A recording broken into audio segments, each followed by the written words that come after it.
ಶುಕ್ರವಾರ ಗುರುಪುರದಲ್ಲಿ ಮಾಧ್ಯಮಗಳೊಂದಿಗೆ ಮಾತನಾಡಿದ ಬಿಜೆಪಿ ಮಾಜಿ ಅಧ್ಯಕ್ಷ, ಮಾಜಿ ಸಂಸದ ನಳಿನ್ ಕುಮಾರ್ ಕಟೀಲ್ ಅವರು, ಪಾಕಿಸ್ತಾನದ ಪಾಪದ ಕೊಡ ತುಂಬಿದೆ. ಕಳೆದ 25 ವರ್ಷಗಳಿಂದ ಉಗ್ರರನ್ನು ಪೋಷಿಸಿ ನಿರಂತರವಾಗಿ ಉಗ್ರರನ್ನು ತಮ್ಮ ದೇಶದೊಳಗೆ ಕಳುಹಿಸುತ್ತಿದ್ದ ಪಾಕಿಸ್ತಾನಕ್ಕೆ ಉಗ್ರರ ಅಡಗು ತಾಣಗಳನ್ನು ನಾಶ ಮಾಡುವ ಮೂಲಕ ತಕ್ಕ ಪಾಠವನ್ನು ಕಲಿಸಲಾಗಿದೆ. ಭಾರತದ ಸರ್ಕಾರ ಮತ್ತು ಸಮರ್ಥ ಪ್ರಧಾನಮಂತ್ರಿಗಳು ಸಮರ್ಥ ನಿರ್ಧಾರ ಮತ್ತು ಸಮರ್ಥ ಉತ್ತರವನ್ನು ನೀಡಿದ್ದಾರೆ.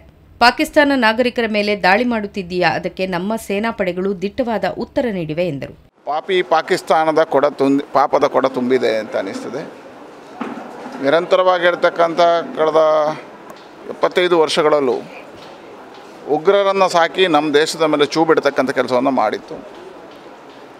ಇವತ್ತು ಅದಕ್ಕೆ ಸಮರ್ಥವಾಗಿ ಉತ್ತರವನ್ನು ಕೊಟ್ಟು ಉಗ್ರರ ಡೇರೆಗಳನ್ನು ನಾಶ ಮಾಡತಕ್ಕಂಥ ಅವ್ರನ್ನ ಹುಡುಕಿ ಹೊಡೆತಕ್ಕಂಥ ಕೆಲಸವನ್ನು ಭಾರತ ಮಾಡಿದೆ. ಹಾಗಾಗಿ ಇವತ್ತು ಭಾರತದ ಉತ್ತರದಿಂದ ಪಾಕಿಸ್ತಾನಕ್ಕೆ ಪಾಠ ಬರಬೇಕಿತ್ತು, ಆದರೆ ಇನ್ನೂ ಪಾಠ ಕಲಿತಾಗಿಲ್ಲ. ಆದರೆ ಇವತ್ತು ನಮ್ಮ ಸೈನ್ಯ, ನಮ್ಮ ಸೈನಿಕರು ನಿರಂತರವಾಗಿರ್ತಕ್ಕಂಥ ಉತ್ತರವನ್ನು ಕೊಡತಕ್ಕಂಥ ಕೆಲಸವನ್ನು ಮಾಡ್ತಾ ಇದ್ದಾರೆ. ಉಗ್ರವಾದದ ಬಲಿಪಶುವಾದ ಭಾರತ ಉಗ್ರವಾದದ ಬಗ್ಗೆ ಹೇಳಿದಾಗ ಯಾರೂ ಕಿವಿಗೆ ಹಾಕಿಕೊಳ್ಳಲಿಲ್ಲ. ಯಾವಾಗ ಅಮೆರಿಕದ ಮೇಲೆ ಉಗ್ರರು ದಾಳಿ ಮಾಡಿದ್ರೋ ಆಗ ವಿಶ್ವಕ್ಕೆ ಉಗ್ರವಾದದ ಬಗ್ಗೆ ತಿಳಿಯಿತು. ಉಗ್ರವಾದದ ಪೋಷಕ ರಾಷ್ಟ್ರ ಪಾಕಿಸ್ತಾನ ಎಂಬ ಸತ್ಯ ಜಗತ್ತಿನ ರಾಷ್ಟ್ರಗಳಿಗೆ ಅರ್ಥವಾಗಿದೆ. ಆದ್ದರಿಂದ ಅನಿವಾರ್ಯವಾಗಿ ಇಂದು ಅವುಗಳು ಭಾರತದ ಬೆಂಬಲಕ್ಕೆ ನಿಲ್ಲಲೇಬೇಕಿದೆ. ಇಲ್ಲದಿದ್ದಲ್ಲಿ ಅವುಗಳಿಗೂ ಶಾಪ ತಟ್ಟಲಿದೆ ಎಂದರು. ಎರಡನೇದು, ಉಗ್ರವಾದವನ್ನು ನಮ್ಮ ದೇಶಕ್ಕೆ ನಾವು ಹಿಂದಿನಿಂದಲೇ ಹೇಳ್ತಾ ಬಂದಿದ್ದು.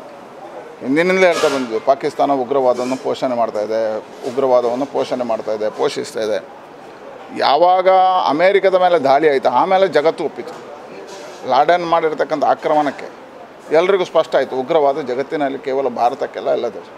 ಹಾಗಾಗಿ ಇವತ್ತು ಉಗ್ರವಾದವನ್ನು ನಿಲ್ಲಿಸಬೇಕು ಅನ್ನತಕ್ಕಂಥದ್ದು ಎಲ್ಲ ದೇಶಗಳ ಆಸೆ ಆಗಿದೆ. ಉಗ್ರವಾದದ ಪೋಷಕ ಕೇಂದ್ರ ಯಾರು, ತಂದೆ ಯಾರು, ಪಿತೃ ಯಾರು ಅಂತ ಕೇಳಿದ್ರೆ ಅದು ಪಾಕಿಸ್ತಾನ. ಹಾಗಾಗಿ ಎಲ್ಲ ದೇಶಗಳು ಇವತ್ತು ಅನಿವಾರ್ಯವಾಗಿ ಭಾರತಕ್ಕೆ ಸಹಕಾರಿಯಾಗಿ ನಿಲ್ಲಬೇಕಾಗುತ್ತೆ. ನಿಲ್ಲ ಇದ್ದರೆ ಅವರಿಗೂ ಇದರ ಶಾಪ ತಟ್ಟುತ್ತೆ.